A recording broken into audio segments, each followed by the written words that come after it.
All right. Well, welcome back, ladies and gentlemen. So we're already rolling through here. These team captains really on top of the shit. I appreciate that because potential for three more games to be played tonight. We're already running a little bit behind schedule here. But for this match, we have TSA on the blue side going up against KIKAS on the red side here, and we've already flown through band phase one. Ivor and Karthus and Zach coming from TSA, and Kenan, Velkaz, and Ziggs coming out for KIKAS. Overall, first pick gonna be Misfortune going over to TSA, so a very valuable pick for Bernie Sanders bot, who we saw early on in the season have quite a few good performances on that champion. I believe she was pretty much in the meta back then for ADCs. She was a lot, at least played a lot more than what I've seen nowadays, especially in pro play.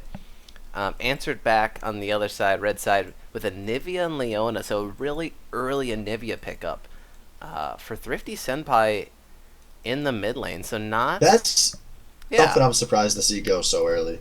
yeah, I that's a very gankable champion. yeah. To pick it is literally first on your team's red side with only seeing Misfortune. Um, Scary prospect because it was answered back with a Blitzcrank pick for Rev and Toad, and Oriana going over to Renai Circulation. And there. That's it. That's locked in. Warwick going over to, I would assume, Bora Bora in the jungle, but I don't believe he's played it so far this season. If I can get some. He has not. No, that would be a new champ. Hmm. All right. The misband there was a Malphite.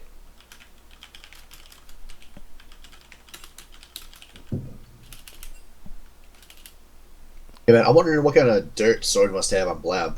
This is the first time in a while where we haven't seen Blab and Splinter taking the last two picks for TSA. But a smart call from them there. Obviously, they knew their mid lane matchup. So give a chance at a late pick to Sword, but also the opportunity for a few more bans to come in, as it's going to be two Sword of Mace bans dropped with the Malphite and the Swain.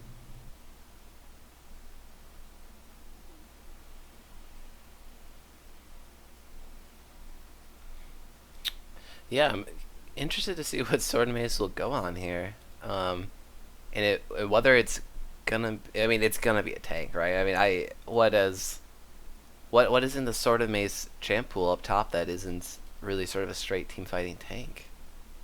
Yeah, I wouldn't be surprised if it's like the Nautilus maybe. Yeah, And yeah, with the MF and the Oriana, they're going to have plenty of damage here. So it looks like Kick-Ass going to take the Caitlyn for the Mighty Wolf. And this could be rough, Bernie Sanders bot. yeah. Misfortune, not. She doesn't really have the quick mobility to dodge Zenith Blade, so positioning really means everything, especially when Solar flares up. Just a lot of damage from this combo, Caitlyn and Leona in the lane early on, and Hecarim for Master Splinter. No questions there. Surprising that it wasn't banned out. Do you think that was another misstep when it comes to drafting here No, from Kick-Ass? I honestly, the Hecarim is one of those champs that I've always felt you got to just be able to play against it. He's going to be able to do such a similar thing on so many other champs that he plays.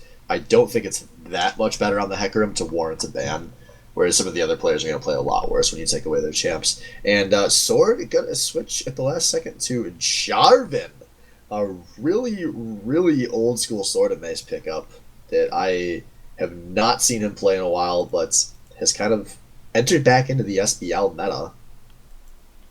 And things going to Yeah. get closed out with Scotchanaut picking Dr. Mundo. Nice. Yeah. So he.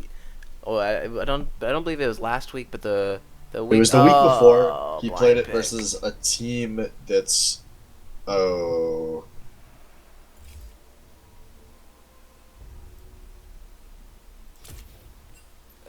uh are you gonna get them to remake Yeah, that? yeah. I got it. I got it. It'd be really nice if I could open my friends list right now. Yeah, earlier when we started up the game, I didn't see you or me in the spectators slot. We just weren't there.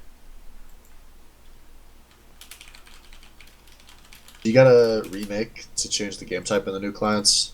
That's disappointing. Yep. That seemed like a fixable feature.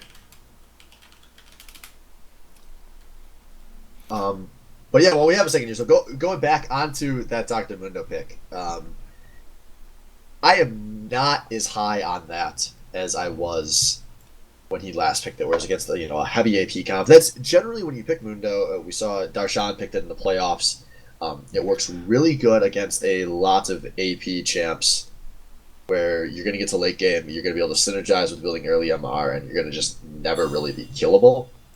But Scotch is going to be going up against somebody that has the chance to lane bully him, Jarvan, and a jungler who's going to know to gank him, Splinter. Yeah. And if he does get to late game, there's still going to be a lot of options coming out of TSA for kind of chunking away at that Mundo. Yeah.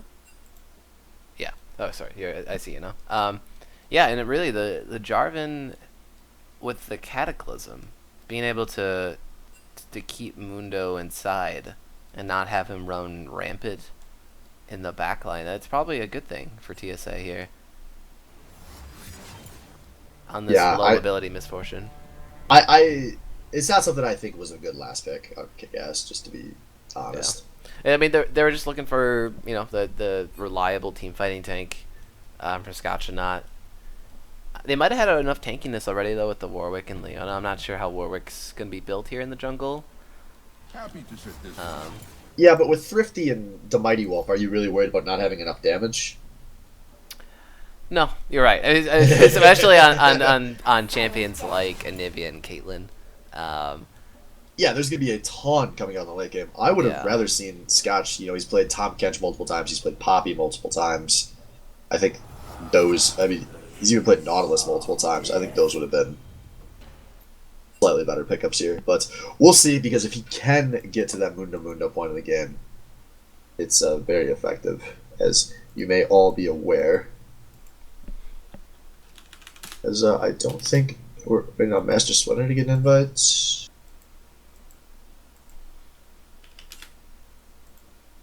Alright, just a few more technical glitches and bugs with this new revamped client from Riot Games.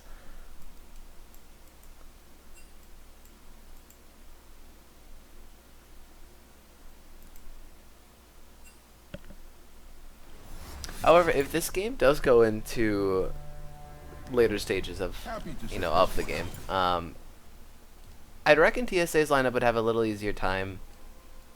Oh, wait a minute. I don't know now.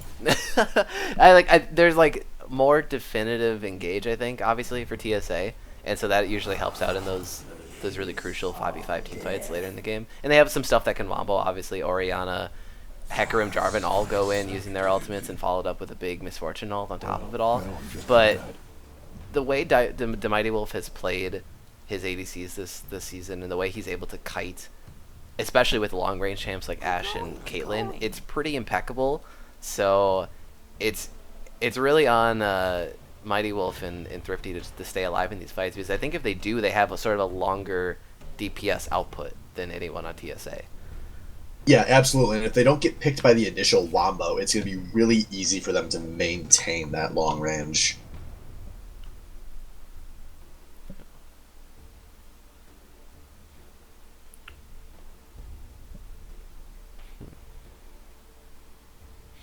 So yeah, we'll just try to speed through champ select here. For those who are just joining us now here in week 11 in this crazy tiebreaker week, what we have here is TSA versus KIKAS. The winner of this will face Pot of Greed in a best of one match. And the way that the rest of this plays out is if Pot of Greed wins that match, they'll get the first seed, with the team that they played in that second match getting the second seed, and then the loser of this match getting the third seed. However, if the winner of this goes on to defeat Pot of Greed in that second match, will play a third match to determine those second and third seeds, because they haven't played each other yet on a 5v5 Summoner's Rift. So yeah, we'll see what happens here. I guess knowing that the three 1v1ers in the tournament, Cammer being the reigning 1v1 champion, the fact that he just steamrolled to Mighty Wolf and Blab, it helps Pot of Greed out because they get this buy round, but I don't believe, yeah, well, actually, I know for a fact, Purple Pickle Pie not going to be on the Rift tonight, folks. He's in Thailand. I would imagine these TSA or KIKAS lineups are a little bit stronger on the Rift. I guess we'll have to see. Yeah, we will see, but I got a feeling both of these teams, they feel like they're playing for the 1 seed tonight. Yeah, they are. That is for sure. I feel like there's a lot of confidence. I mean, even TSM44 in the chat earlier is like, "Come on, we gotta go. We have a lot of games to play tonight." So he is confident that his team is playing. They're playing all the way to the first seed here. But we're loadouts are chosen here. I'll switch over to that. See some cool summoner spells. A lot of ignites. 4 ignites on the field here, both in mid and support. That is my kind of League of Legends. Yeah. Oh boy, that's so great that you see the ignites in the bottom lane. A lot of times nowadays you don't. You see the supports play a little bit more conservative. They take the exhaust, for that late game assurance to help peel for their ADC. But it is so great to see these ignites on these champions like Blitzcrank and Leona, 2 champions that I absolutely love and adore, and I think it's going to be pretty crazy down here. This might be the lane to watch, if anything, just based on the champions. Yeah, it's hard to look away from a Blitzcrank and a Leona going at it. But as far as the matchup to watch goes for me, I think I got to go with the mid lane here. I mean, obviously, Thrifty has been good for, a long time. Yeah. And Blab has been not as good, but still good for a long time. But as far as this season goes, it's felt like the games where TSA does well, Blab usually gets going in some way. Mm-hmm. And the last few weeks we've been seeing him, he's been playing some, not what I think of as Blab champs. We've been seeing some Ari, some Karma. There was a really, really bad Talon game. And as opposed to the first round robin where he was playing Vel'Koz and Ziggs. And I like that he's going back to something like Orianna, which is a bit more in that backline mage carry mold. This is the kind of game where I could see Blab having a big impact.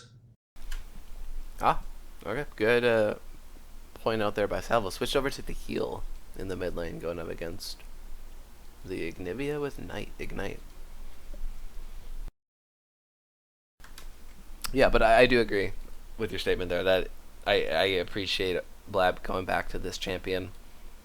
With the Karma pick, I remember in my mind I was like, oh boy, he's gonna have to convince me. He's gonna have to do some amazing things on this Karma mid to try to prove to me that was a good pick for Blab just alone as a player. So and he didn't. Yeah, no, he didn't. Nah, I feel like I played a game with him when he was on my team maybe 2-3 seasons ago. I think there was a Karma game, and that's when I knew Karma's not the champ for him. And that's okay. There's a lot of champs that are not for a lot of people in this league.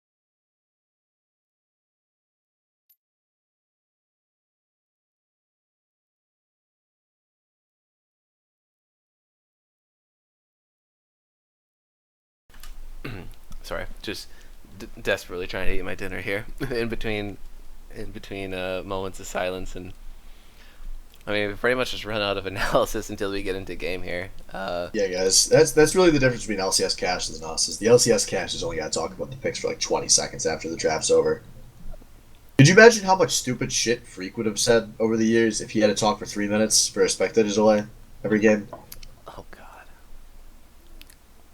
I would actually really enjoy hearing some of those on LCS casters ramble for 3 minutes, but Oh, well, that was a really quick loading screen. So I appreciate both these teams, their promptness to get into the web draft, aside from all the little glitches we had in the actual client draft. But man, good computers too. I appreciate that. Upgrade from your toasters, folks. Save Yeah, up toasters. all your cash and get a good PC.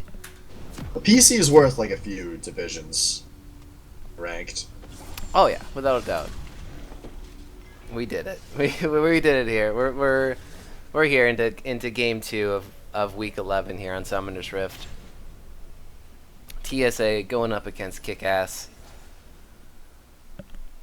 Who will win and go on to face Pot of Greed?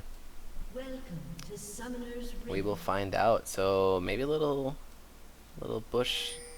This has Blitzcrank happened here. in every one of these Blitzcrank games. The team against the Blitzcrank gets in that same bush. You're right. Every single Blitzcrank game. 30 seconds until minion spawn. And nothing happens. Was there some guide posted on Reddit like how to counter Blitzcrank and just like stand here? Was this something I or they just assume every Blitzcrank player? I mean, this isn't They solo just queue, know, folks. man. This is organized play. Yeah, but this is what the pre-made Blitzcranks do. They're all like, no one's ready for Blitzcrank because no one plays in pre-made. We're going to go for that Blitzcrank play, and we're going to catch them because they're not used to playing against the Blitzcrank. But joke's on them. We've got a bunch of 7 and 8 year League of Legends veterans in this league who know where the Blitzcrank wants to go. Yeah. Very true. And yep, no fights here at level 1. Unlike last game, we see both these junglers starting at their blue buffs.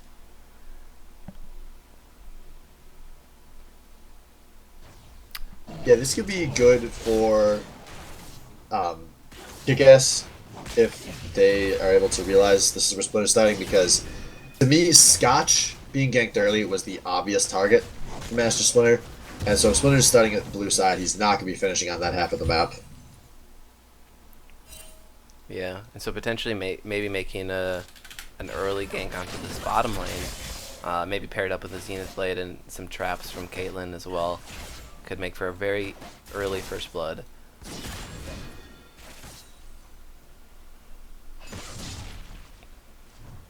Now, I've been out of the game for a while, but Misfortune does not have grievous wounds anymore, right? I don't believe so. It's just like an attack speed steroid or something, and it like... Yeah, You know what? Actually, I'm gonna stop talking there before Twitch chat completely I- makes fun of me. I read her moves just to make sure. As ooh, Thrifty with the first big trade of the game. Yeah. Thunderlord's Decree. Great Keystone Mastery.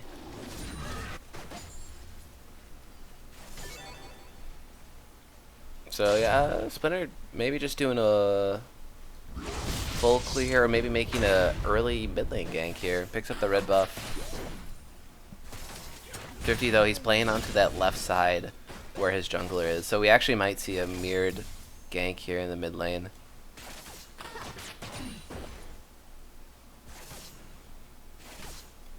Nothing crazy too far. No terribly huge trades, no summoners blown.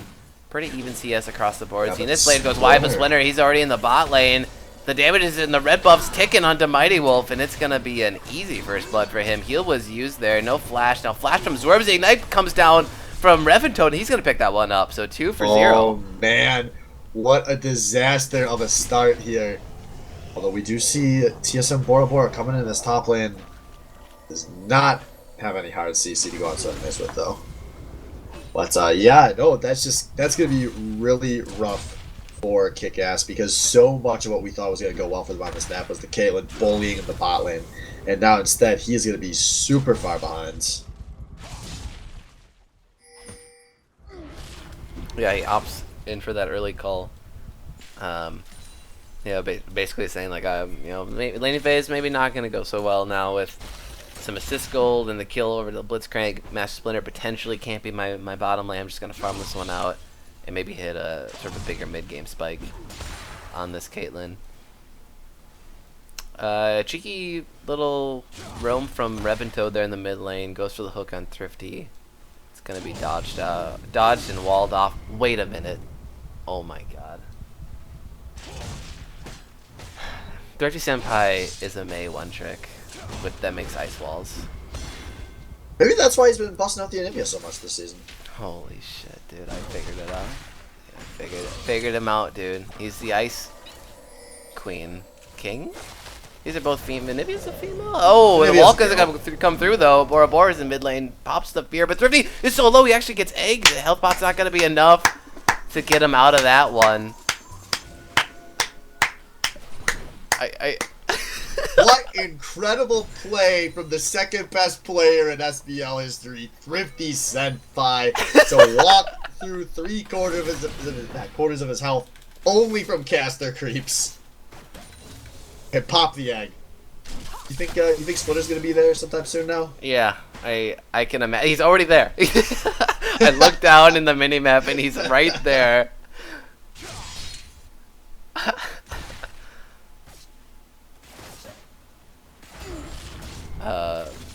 Wow, yeah, so that's a slight miscalculation there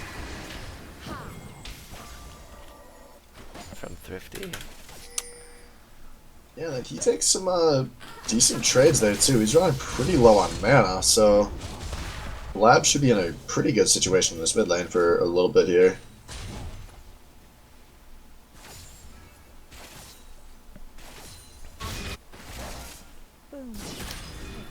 So the Mighty Wolf not struggling too much. Has a slight CS lead here, and looks like Bernie Sanders' bot he backed already, and he picked up the call and a longsword, so he has a little bit of an AD advantage going in here. But it might not mean much. I don't think the Mighty Wolf now, after the first blood, is looking to do any crazy fights. Probably gonna wait till a level 6 from both him and Zwerbs, or some jungle love from TSA and Bora Bora. But the play-in so far from KIKAS seems to be putting pressure on Swordmaid's top.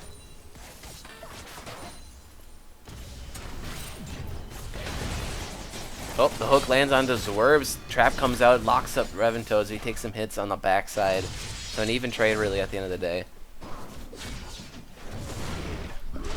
Yeah, going back to what you were saying about the pressure on Sword Mace, I mean, it looks like KIKAS is pretty content to play this out for a later stage of the game. And they're going to be really happy with how at least the top lane is going. Because if Scotch can become Dr. Mundo during this game, they're going to have a lot of options in late game.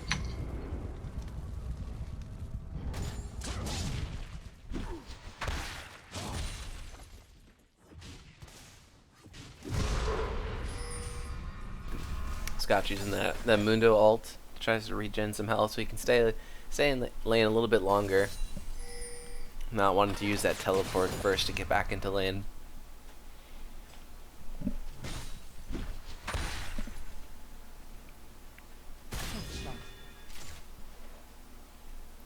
Bora Bora, he's on the side here from Blab. The wall comes through. Ice Zone here with the stun, and Bora Bora with the leap and the Warwick ult secures the kill, going over to Thrifty Senpai.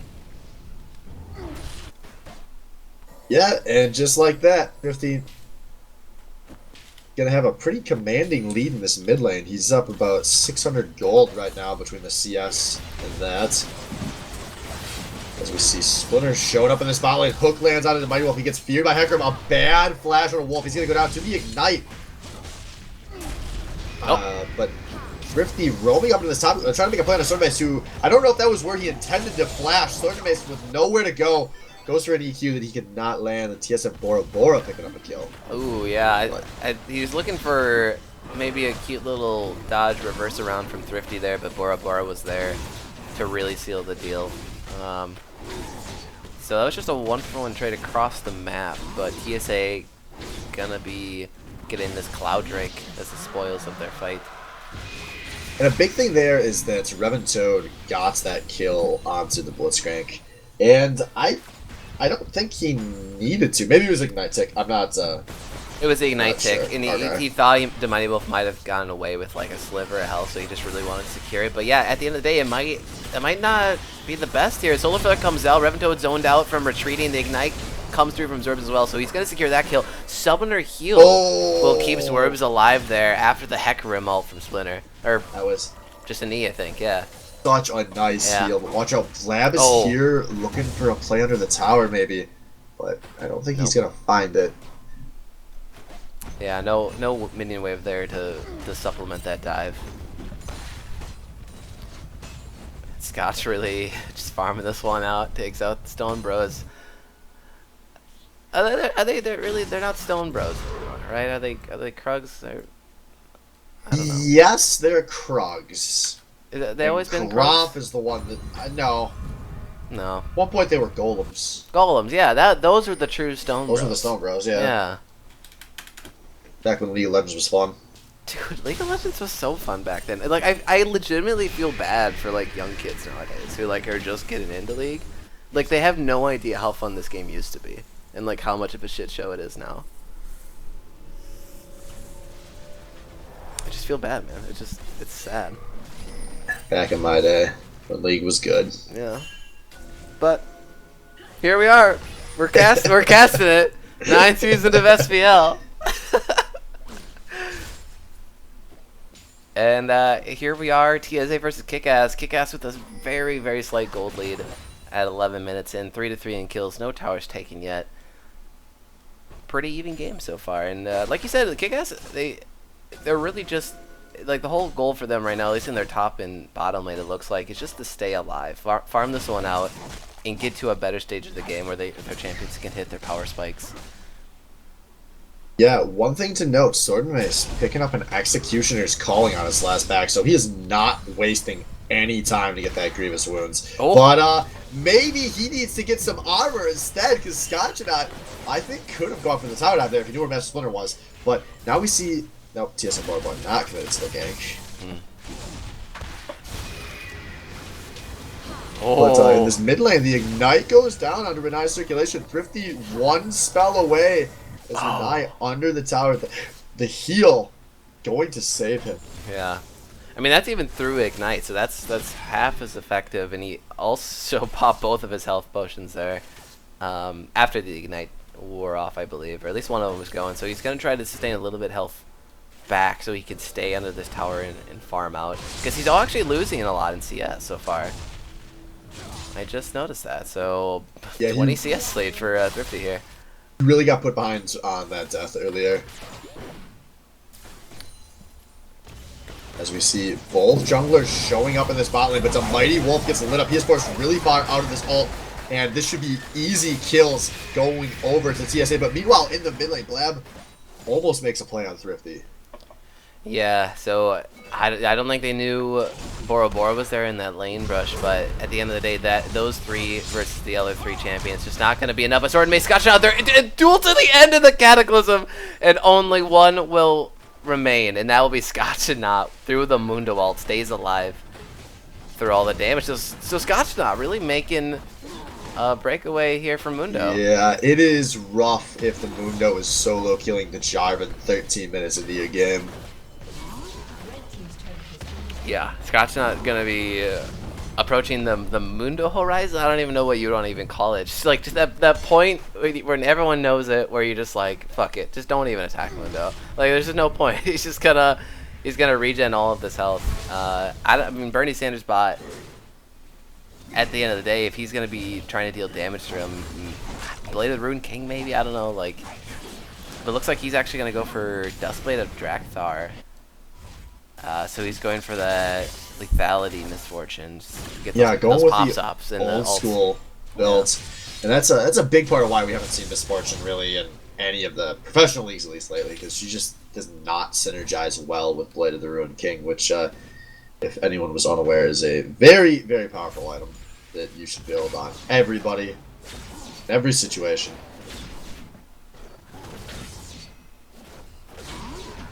Yeah, so TSA taking the small gold lead back.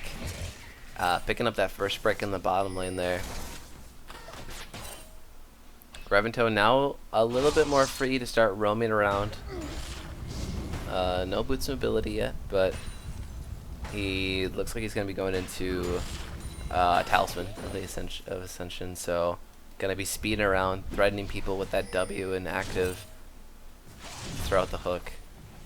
And Scotchnaut just really slowly is going to whittle away at this top lane tower. I assume he's going to get this in the next couple waves if no one goes up there to help him out.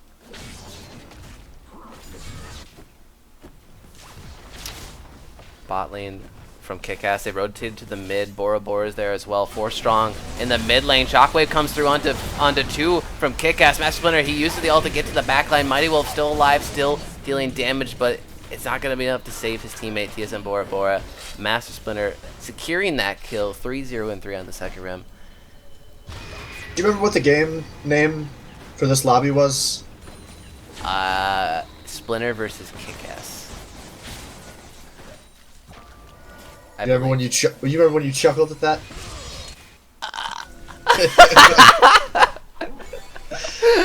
Oh my god! For a moment there, I'm like, wait, so I have to like reconnect? Like I had no. God damn it. No.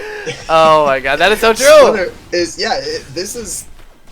I mean, he is taken to Mighty Wolf so far away from his power curve in this game. He is making plays in these fights. He's now given his team the second dragon, first Earth of the game, and he's looking like Master Splinter, man.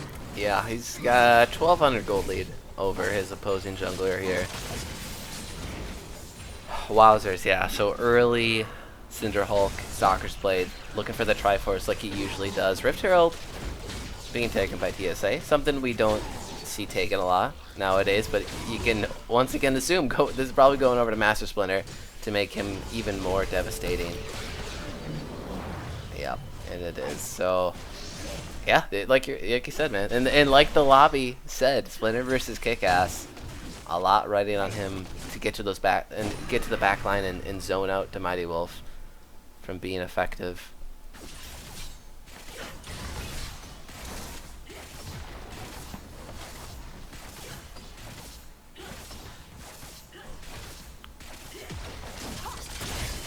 So Titanic Hydra completed for Sword and Mace.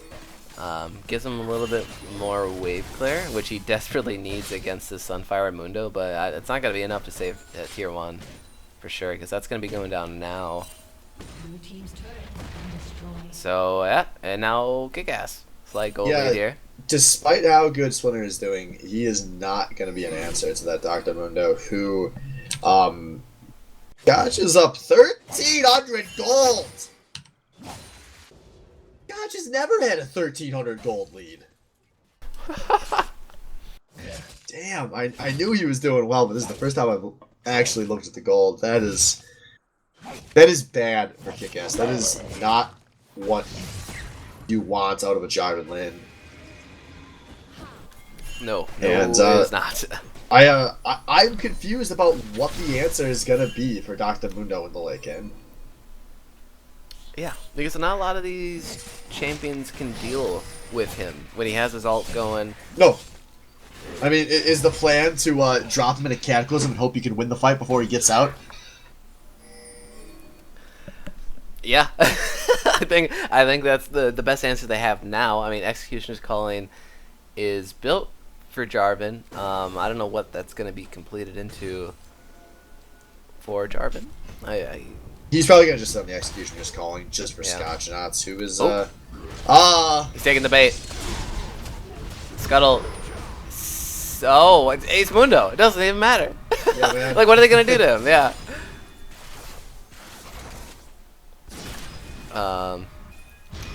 Yeah, but I mean, Bernie Sanders bot, so I mean, usually these big health tanks, you'd see a Blade of the Rune King itemization or not Last Whisper. Oh, a hook goes in onto Bora Bora as he face checks that Tri-Bush there. Master Splinter is there with the Ghost Pop. Bernie Sanders bot with the Misfortune ult over the wall, and all this damage coming through onto KIKAS, but not enough to secure any kills. Yeah, it was really big that KIKAS were able to get out of that game because that looked like it was going to go a lot worse initially.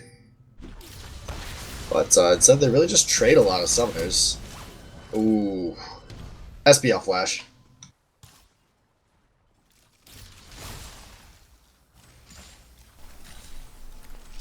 You're saying it wasn't needed? No, I don't think so. No. Yeah, it looked pretty wide there. But here we are, folks. We're approaching the 20-minute mark. And it really, once again, this game really couldn't be more even. Scotchnaut, his tower goes down here in the top lane. So now he's in a 1v2 situation against Sword and Mace and Master Splinter. There it is! The Cataclysm and Flash out from Sword and Mace. But Scotchnaut, with the Mundo ult, survives this. And look at these sad guys. They're just walking away. Look at these sad guys. Yeah, I imagine Splinter and Sword are feeling kind of like the one-trick bronies after that gank. Very heartbroken. It's already too soon for me, man. Like it's the SBL, man. It's I gave him the respect on stream, but the show must go on, and when you get knocked out, you must get shit on. That is the law of the SBL. That is true, folks. If you sign up for this league and you play in this league, you have to be able to take this kind of stuff. But yeah, is KIKAS gonna win this game just because of Scotch or not? It honestly might be. He's really the shining star on this lineup. And actually, no, let's not take away with Thrifty. He had a slight flub early in the lane, egged himself, LOL. But look at him now. You know, 50 CS lead, 101 golds. Yeah, how much? 1100? Yeah. He's got Oh, that yeah. Rod of Ages going in the tier, being stacked.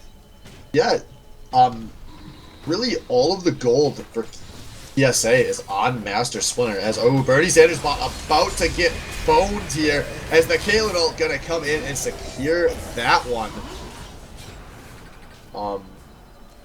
Yeah, even before that play, all three of the carry players on KIKAS had gold leads over their counterparts. Even the Mighty Wolf, who was at the time 1-2 against a 1-0-5 Misfortune, just coming from CS. Now, obviously, that leads a little bit bigger.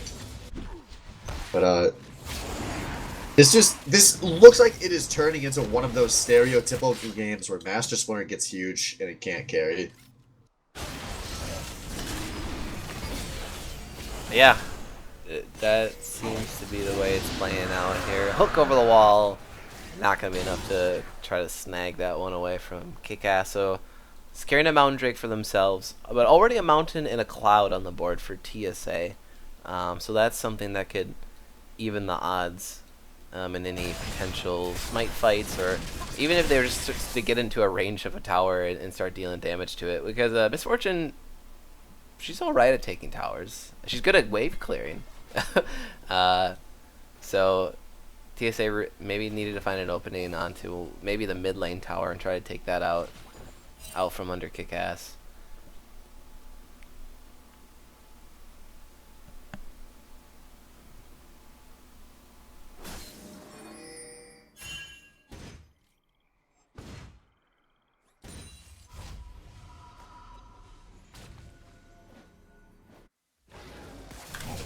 So with this Hecarim Triforce, if he were to get back onto the Mighty Wolf from the backline, I'm pretty sure he'd be able to 1v1 him and take him out, assuming there's... Oh, easily. Yeah, but there's so many other factors.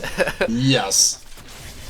Yeah. And Hecarim's, when you're playing AD carry at a high level, Hecarim's not the kind of champ that really surprises you with getting onto you. Ronaldo pops a big, now Mesler comes in, he gets on that, who mentions the Mighty Wolf. And now they're playing this one with Scotch got maybe 1v5 is too much as he goes down to Renai. Yeah. And that could be the play that TSA was looking for. We're talking all this about late game. Well, we're still a long way from late game. Mm-hmm.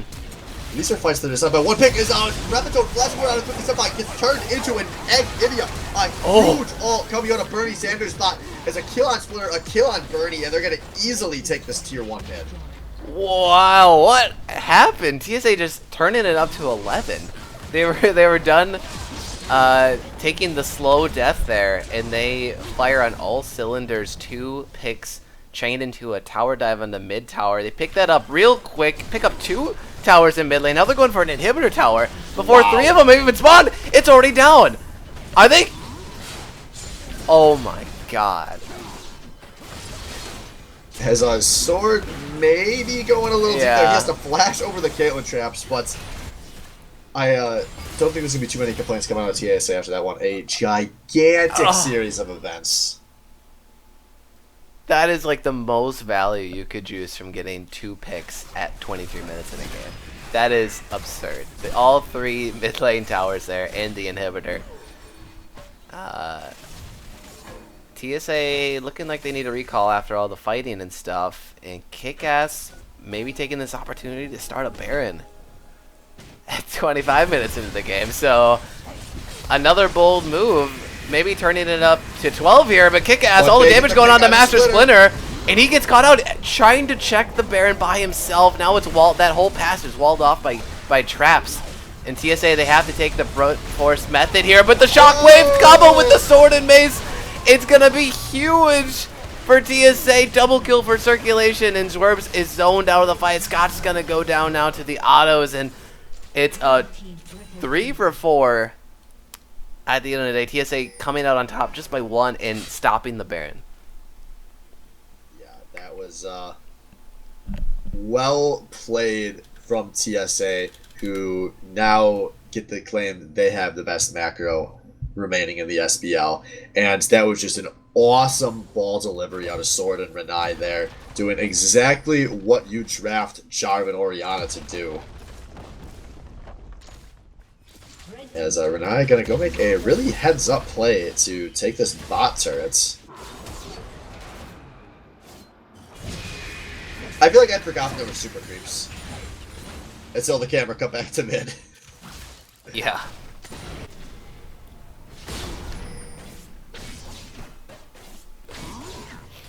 Yeah, I mean, if that fight would have been any more extended, there might have been super creeps taking out a Nexus turret or 2 on KIKAS's base there. But now TSA, they have control of this Baron River here. Ghost is popped. E is going on Master Splinter's Hecarim, and he gets to the backline. Scott, now he goes back in on the opposite side, trying to zone for his team, but Splinter already picks up the first kill of the fight onto Zwerp. Scott now has to run back to the safety of his team. Mighty Wolf dealing the damage from afar over the wall. Shockwave comes in just to secure the kill. Why not a clean 0 for 3?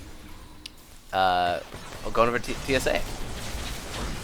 Are they going for it? Try to end? I think they might be going for it. And the Mighty Wolf, he really needs one of these crazy last-ditch defenses. And actually, oh, he actually went down. Oh dear. That was not worth though. For whatever play they want to make here, they definitely wanted their AD carry to be a part of it. So they're gonna have to settle for. Oh no! Thrifty Senpai playing forward goes down to Sword. Yeah, and there goes bot inhibitor. Bernie Sanders bot outplayed. Hook lands on the Bora Bora, the pure prediction hook, and he's gonna get lit up and go down. And so KIKAS are really just bleeding everything now. Pick after pick is costing them And they're gonna their try base. to end without even having an AD carry there. Blab getting the autos on the turret, and there we go. The shockwave hits the 2 that are there. Just KIKAS all dying together. And it is now just a Mighty Wolf and a single Nexus turret trying to hold this game. And I think TSA finally feel like they have to get out. But if they had supers in the bot lane yet, I think TSA would have tried to end there. Oh yeah, yeah, and it just happens to be the waves are misaligned for their mid and bot inhibitors. But they'll settle for getting that top tier 2 and the Fire Dragon. And now they have the really easy close out of this game. And man, that was a 6-minute stretch out of KIKAS that was like one of the worst 6-minute stretches we've seen all season from a team. Oh yeah. Just from that very first series of picks mid lane till now, the amount of grounds they have given up in this game is just unreal. Yeah, it's gonna be a long uphill battle for KIKAS.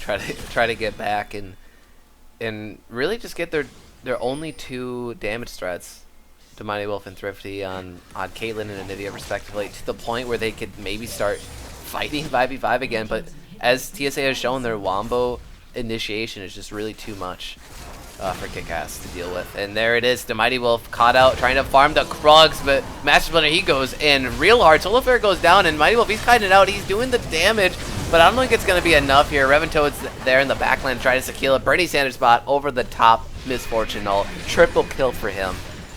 Hook lands on the Thrifty with the flash. Cataclysm comes through, really chasing, hunting down this bird. Will it die? Not yet, not today, says Thrifty Senpai. But maybe the hopes and dreams of KIKAS getting the first seed going into playoffs is, and it looks like it will. Yeah, and now they get to ride their 2 waves into a single Nexus turret here.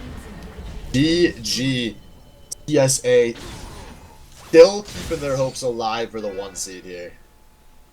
Oh yeah, they won. Maybe they're gonna take the roundabout way again. They could have just beat QBC last week and got it like anyone else would have. But it doesn't matter how you get there as long as you get there. And TSA are still getting there. Yep. Oh boy, that was a quick one. Yeah, props to those guys. They knew we got stuff to do. Right. Very, very true. So yeah, no interview, guys. We'll take a quick 10-minute break tops, and we'll be right back with Pot of Greed going up against Think Twice's Scrappy Affiliates. Stay tuned.